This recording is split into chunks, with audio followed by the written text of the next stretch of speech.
महाभारत में अगर अर्जुन को नायक के तौर पर देखा जाता है तो कर्ण को भी उनके बराबर का दर्जा दिया गया है।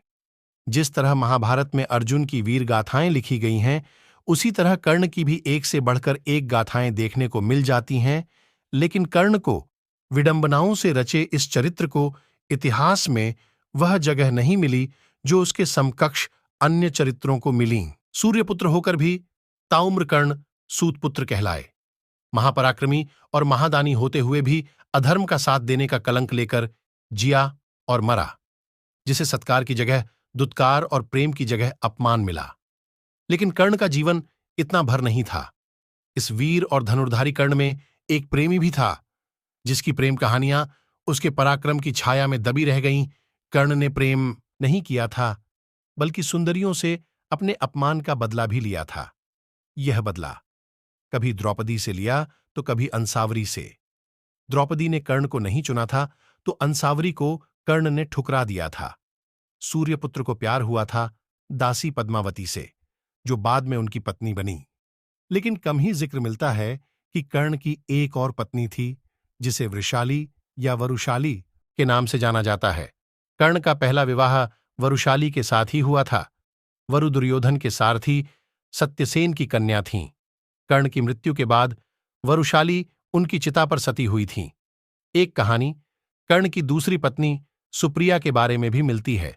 सुप्रिया दुर्योधन की पत्नी भानुमति की सहेली थीं। तमिल साहित्य में कर्ण की पत्नी का नाम पोन्नारुवी बताया गया है। माना जाता है कि सुप्रिया को ही पद्मावती और पुन्नुरुवी कहा जाता है। पद्मावती और अंसावरी से कर्ण के प्रेम की बात करें, उसके पहले कर्ण के जन्म के रहस्य पर रोशनी डालनी जरूरी है। इसी के कारण कर्ण को प्रेम नहीं मिला और वह खुद भी इंतकाम की आग में जलता है। सूर्यपुत्र और कुंती पुत्र होने के बाद भी अंगराज कर्ण जीवन के हर मोड़ पर अपमान का विष पीते रहे, क्योंकि वह इससे अधिक सूतपुत्र के रूप में चर्चित रहे। महारानी कुंती ने विवाह से पूर्व कर्ण को भगवान सूर्यदेव से प्राप्त किया था, इसलिए लोकलाज के चलते कर्ण को नदी में बहा दिया। महाराज धृतराष्ट्र के सारथी अधिरथ की पत्नी राधा ने कर्ण को नदी में बहते देखा तो उनका पालन पोषण किया।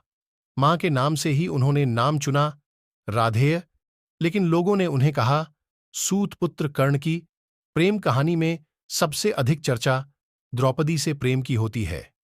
लेकिन शास्त्रों में कहीं इस बात का जिक्र नहीं है कि कर्ण और द्रौपदी एक दूसरे से प्रेम करते थे।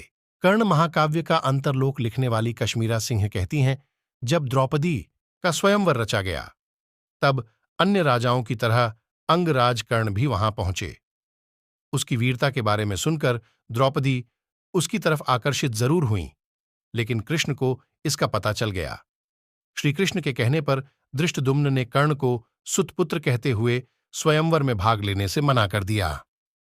प्रेम का यह अंकुर फूटने से पहले ही दफन हो गया। इसके बाद द्रौपदी और कर्ण के प्रेम की बात कहीं नहीं आई। पद्मावती से मिलने की कहानी द्रौपदी के स्वयंवर में अपमानित होकर कर्ण अपने राज्य लौट रहे थे। इसी दौरान जंगल में कर्ण ने देखा कि कुछ बदमाश दो सुंदरियों को घेरकर उनकी इज्जत से खेलने की कोशिश कर रहे हैं।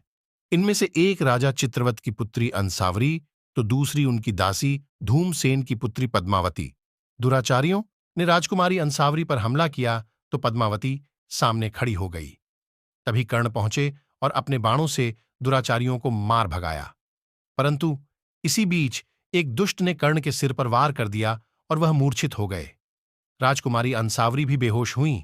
पद्मावती कर्ण और अंसावरी को रथ में राजभवन ले गईं। अंसावरी को राजभवन छोड़कर कर्ण को पिता के घर ले गईं। पद्मावती के पिता ने वैद्य को बुलाया और उपचार के बाद कर्ण ठीक हो गए। कर्ण पास बैठी पद्मावती को देखते कि देखते रह गए। दोनों मन ही मन एक दूसरे से प्रेम करने लगे। उधर अंसावरी ने पिता को कर्ण की वीरता की कहानी सुनाई तो महाराज चित्रवत का सैनिक उनका संदेश लेकर कर्ण के पास पहुंचा। कर्ण सैनिक के साथ चित्रवत के राजभवन गए, जहां राजकुमारी अंसावरी ने उनका स्वागत किया। महाराज चित्रवत कर्ण से कहते हैं कि आपने मेरी बेटी के प्राण बचाकर बड़ी कृपा की है। मेरी इच्छा है कि आप कुछ दिन रुककर मेरा आतिथ्य स्वीकार करें। कर्ण मान जाते हैं। कर्ण और राजकुमारी अंसावरी एक दूसरे के करीब आ जाते हैं। अंसावरी अपने मन की बात अपनी सखी व दासी पद्मावती को भी बताती हैं। हालांकि पद्मावती अपने प्रेम की बात छुपा जाती है। कुछ समय बीतने पर कर्ण महाराज चित्रवत से राजकुमारी अंसावरी का हाथ मांगते हैं। यह सुनते ही राजा चित्रपथ क्रोधित हो जाते हैं और कहते हैं, हे अंगराज कर्ण, मैं तुम्हारी वीरता का कायल हूं, लेकिन तुम्हारी और हमारी बराबरी नहीं। हम क्षत्रिय हैं और तुम सूत पुत्र हो, इसलिए मेरी पुत्री का विवाह तुमसे संभव नहीं है। कर्ण कहते हैं कि आपकी पुत्री भी मुझसे प्रेम करती है। लेकिन जब अंसावरी को कर्ण के सूत पुत्र होने की बात पता चलती है तो वह भी शादी से इनकार कर देती है। कर्ण इस अपमान से दुखी होकर अपने राज्य लौट जाते हैं। कुछ समय बाद राजा चित्रवत अपनी पुत्री अंसावरी का स्वयंवर कराते हैं। भगवान सूर्य के कहने से कर्ण भी स्वयंवर में पहुंच जाते हैं, लेकिन कर्ण को देखकर राजा उनका अपमान करते हैं। कर्ण कहते हैं कि हां, मैं सुतपुत्र हूं, लेकिन सभी क्षत्रिय राजाओं को एक साथ युद्ध में हरा सकता हूं। कर्ण अपने बाणों से वहां उपस्थित सभी राजाओं समेत महाराज चित्रवत को भी सिंहासन से बांध देते हैं। सभी कर्ण से हार मान लेते हैं। इसके बाद महाराज चित्रवत पुत्री से विवाह के लिए तैयार हो जाते हैं। कुमारी, क्या तुम्हारे मन में मेरे लिए प्रेम है? पद्मावती की स्वीकृति मिलने पर कर्ण उसे स्वीकार करते हैं। पद्मावती कर्ण के गले में वरमाला पहनाती है और उन्हें पति के रूप में वरण करती है।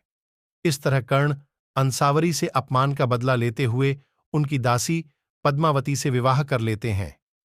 कर्ण पर पुस्तक लिखने वाली साहित्यकार कश्मीरा सिंह कहती हैं कि कर्ण जैसे वीर द्वापर युग में कुछ ही थे, लेकिन कर्ण को सूतपुत्र के नाम पर बार बार अपमानित किया गया, यहां तक कि यह उनके प्रेम में भी बाधक बनी।